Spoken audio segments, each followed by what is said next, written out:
So often people come to a personal trainer with the wrong goal. And they come to the personal trainer for the wrong reason. This is what happens, right?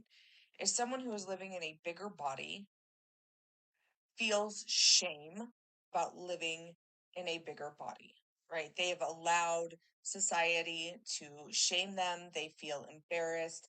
They don't like going out in a swimsuit because it's not socially acceptable to have a larger body. And honestly, probably still carrying lowercase t trauma from middle school when the boys were mean and they would tease you and they would call you fat. That was my experience.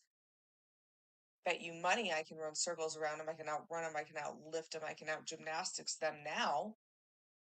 They were mean. They were mean, and I carried that for a long time. And I think a lot of us women do, right? They were mean. They called us fat. They called us names, shamed our bodies. Maybe we got shame from parents. Maybe, you know, like they're just from watching TV where they make fun of the fat girl. Like that stuff sticks and it stays and it colors our world.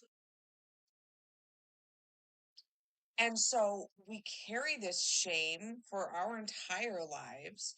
We finally get to a place where we have enough money for a trainer, or maybe you don't, and you're making some serious sacrifices there because you think that by getting a trainer, you'll finally have someone to hold your feet to the fire. You'll finally be that character in the sexy Gatorade commercial, right? Doing the ropes and sweating and huffing and puffing and looking amazing. You think you finally are going to get that. You're going to magically lose 30 pounds, which is an arbitrary number you decided on because someone out there convinced you that that's what you need to lose and that you'll be happy if you're 30 pounds lighter, whatever. Um, and you think that by getting a trainer, all of this is going to come together for you and it's going to be magic and it's going to be wonderful.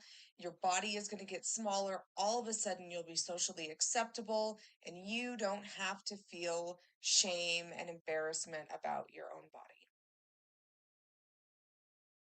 This is wrong. It doesn't matter what you look like. The problem here is not that you are living in a bigger body. The problem is you have been socialized to feel shame about the bigger body. The bigger body is not the problem. The shame is the problem. The embarrassment is the problem. That's what you need relief from, not your body, but from the shame and the embarrassment and all of the negative emotions that are tied up with your thoughts about your body. So, what do? We treat the shame, right? The root cause of this problem that you're having is not your size. No amount of running, no amount of weightlifting is going to fix this problem for you. Can it help? Yes, but it's in a roundabout sort of way. Okay, what we have to treat is the root cause, which is the shame. And that is where mindset work comes in. And that is why personal trainers fail clients. That is why you haven't been able to get onto a fitness program that you enjoy, that's giving you results, and that you stick with. This is why you stop 3 months in. Okay, this is why you throw your hands up and you're like, this totally isn't worth the money. Is because we're treating a symptom, I guess is what we could call it, right? If we're going to look at it from like a modern Western medicine perspective, we're treating a symptom. We're not treating the root cause. We're not treating the root cause of your discontent. The root cause of your discontent is shame. It is socialized shame. And that is what we have to go after. Now, what do I mean when I say that by lifting or running or whatever, we can we can treat that root cause in a roundabout sort of way. You have to work both at the same time. Okay. More importantly, if you can only pick one, you have to do the mindset work. You have to do the mindset work first. You have to get rid of the shame. But when we combine them, it is more effective. Because what happens when you begin to see progress, whether you enjoy running or cycling or lifting, when you see progress, you begin to have evidence that you are capable of this, right? You have evidence that yes, you can get in shape. You have evidence that yes, you can get stronger. And you start to be able to appreciate your body. Okay, the story I tell is I was still overweight and not happy with my body when I broke the 200 mark for my back squat.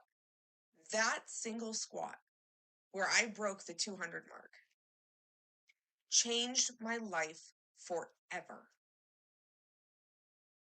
Because all of a sudden I had a glimpse of what my body, the body I had in that moment, could do. I saw how strong she was. And I knew that I had worked for that. No one had given that to me. Society hadn't given that to me. I had worked for, slept for, eaten for. I earned that squat. And that opened up a whole new world for me because I knew I could do it. And I knew that my body, as she was in that moment, was more than capable of amazing things. So that is how this training program is different. One of the ways this training program is different. Because we are going to get to the root cause with mindset work, right? That shame and that embarrassment. And at the same time, we're going to be discovering our bodies, our current bodies, your current body, and what she is capable of. And we're going to create a sustainable fitness program that you enjoy, that you help me write by giving me the feedback I ask for and having open communication, letting go of shame, letting go of embarrassment, and telling me what it is you need and you want. That is personal training, not me throwing a program at you and expecting you to follow it and shaming you if you don't. Shame is something we're getting rid of in this program. It's not something that we're fostering. So often people